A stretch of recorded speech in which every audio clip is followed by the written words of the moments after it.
Hello students, welcome to our channel. I am Rekha Khola. आज 7th class का second chapter करने जा रहे हैं। इसके क्वेश्चन आंसर और वर्ड मीनिंग देखेंगे, ठीक है। So let's get start. Twigs मतलब क्या होता है? छोटी टहनियाँ। इंग्लिश में इसका मीनिंग होता है स्मॉल ब्रांचेस। पैवलियन पखवाड़ा या मंडप कह सकते हैं उसको। आ लाइट बिल्डिंग। थैच्ड फूस से ढका हुआ, कवर्ड विद स्ट्रॉ। बम्प्ड धकेला, पुश्ड अगेंस्ट। एबोनी तेंदु आबनूस, ब्लैक हार्ड वुड। हैश्ड हल्की पैनी कुल्हाड़ी, लाइट एक्स। ट्रम्पेट तुरही, म्यूजिकल इंस्ट्रूमेंट। ड्रिफ्ट मंदधारा, स्लो करंट। डार्टेड डाउन झपटा, एमिटेड सडनली। डिग्निटी गरिमा, ग्रैंड्योर। चाइडिंग शिकायत करते हुए, कंप्लेनिंग।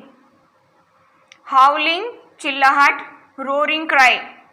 क्रैशिंग डाउन धड़ाम से गिरते हुए, फॉलिंग टू द अर्थ। आगे देखिए इसमें। स्टैग लाल मिर्ग, रेड डियर। ग्रॉल गुर्राना, टू मर्मर इन एंगर। आगे देखिए इसमें क्वेश्चन आंसर करेंगे अभी हम।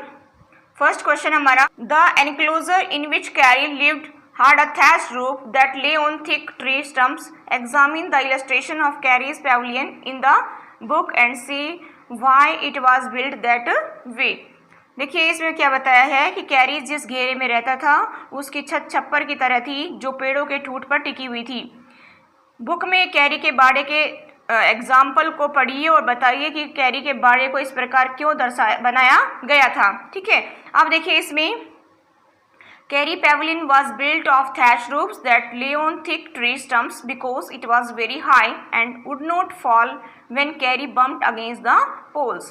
यानी कि इसमें क्या बताया कि जो कैरी का जो पैविलियन था यानी कि पंडाल था वो एक घास फूस की छत से बना हुआ था और जो लकड़ी के ठूंठ उसके चारों तरफ लकड़ी के ठूंठ गाड़े हुए थे और वो ऊंचाई पर था ताकि वो जो कैरी है इधर उधर घूमे तो उसको गिरा ना सके, ठीक है। आगे देखिए। Did Carrie enjoy his morning bath in the river? Give a reason for your answer. यानी कि क्या कैरी को सवेरे नदी में स्नान करना अच्छा लगता था? अपने जो आंसर का कारण बताइए, ठीक है। Yes, Carrie enjoyed his morning bath in the river as he lay down on the sandbank and let his friends rub his back and also lie in the river water for a long time. यानी कि हाँ, carry enjoy करता था morning bath को और जब उसको river पर ले जाया जाता था तो वो वहाँ लेट जाता मिट्टी पर, यानी कि नदी के तट पर मिट्टी पर लेट जाता और उसका दोस्त है उसकी बैक पर क्या करता था, रेत मलता था, ठीक है।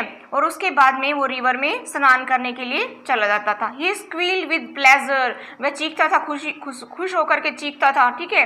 व्हेन वाटर इज रब डाउन हिज बैक, और उसके बाद में जब उसका दोस्त पानी रगड़ता था उसकी पीठ पर तो वो बहुत ही खुश होता था और चीखता था, ठीक है। आगे देखिए।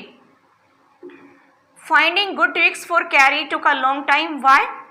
यानी कि कैरी के लिए अच्छी टहनियाँ खोजने में बहुत समय लगता था, क्यों?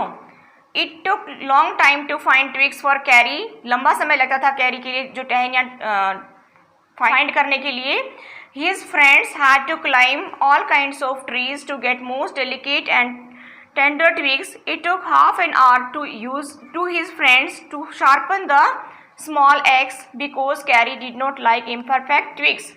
देखिए उसके दोस्त को पेड़ों पर चढ़ना, सभी प्रकार के पेड़ों पर वो चढ़ता था, ठीक है, और नाजुक नाजुक जो है टहनियाँ वो तोड़ता था, ठीक है। उसको हाफ एन आवर टाइम लगता था उसके दोस्त को। पहले तो क्या करता था, कुल्हाड़े को पहना करता था और फिर क्या करता था, उसके लिए अच्छी अच्छी टहनियाँ डेलिशियस जो ट्विग्स हैं वो लेकर आता था। अगर वो ऐसी इम्परफेक्ट ट्विग्स अगर लेता है तो इसको जो है कैरी बिल्कुल पसंद नहीं करता था, ठीक है। आगे देखिए। Why did Carrie push his friend into the stream?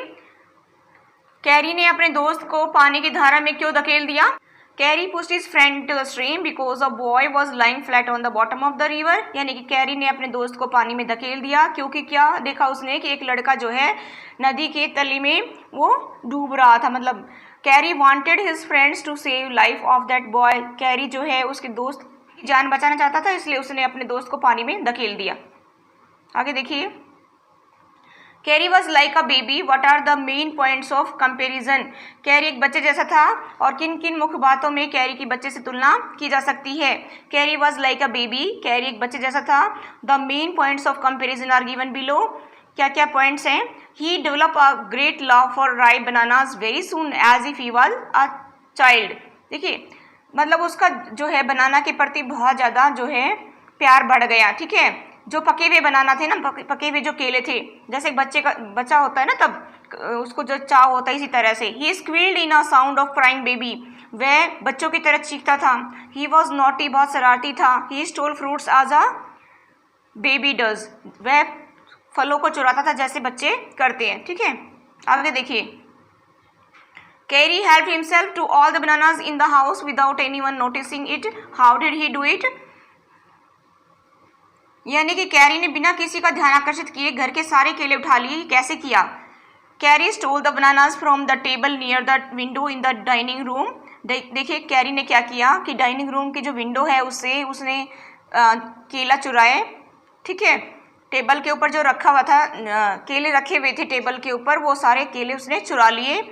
He put his trunk through the window very much like a snake. उसने जो है अपने सूंड को विंडो के अंदर से, जैसे सांप होता है इसी तरह से उसने अपने सूंड को अंदर दिया। And disappear with all the bananas without anyone noticing it, और उसने सारे के सारे बनाना जो हैं वो ले लिए बिना किसी को नोटिस किए। ठीक है, बिना किसी को इन्फॉर्म किए। Kari learn the commands to sit and to walk. What were the instructions for each command? Kari ने बैठने के और चलने के आदेश सीखे। प्रत्येक आदेश के लिए क्या शब्द सीखा उसने? Kari learn the commands to sit and to walk like other elephants. यानी कि कैरी ने को चलने और बैठने के लिए जो इंस्ट्रक्शंस दी गई थी वो आदेश क्या थे? The instructions for sit down was Dhat, यानी कि जो बैठने के लिए आदेश दिया गया था वो दत्त, और जो इंस्ट्रक्शन फॉर वॉकिंग वाज माली, चलने के लिए जो आदेश दिया गया था वो था माली। ठीक है, आगे देखिए। What was the master call? Why is it the most important signal for an elephant to learn? Master call क्या होती है और एक हाथी के सीखने हेतु सबसे महत्वपूर्ण संकेत क्यों है? देखिए इसमें, The master call is a strange hissing howling sound as if a snake and tiger were fighting each other। यानी कि एक मास्टर कॉल क्या होती है? एक अजीब सी जो है पुकारने की आवाज़ होती है। ठीक है, इसमें जैसे एक स्नेक और टाइगर जैसे आपस में लड़ाई कर रहे हो। It is the most important signal for an elephant because when ever master call is in trouble. देखिए एक महत्वपूर्ण सिग्नल है ये एलिफेंट के लिए।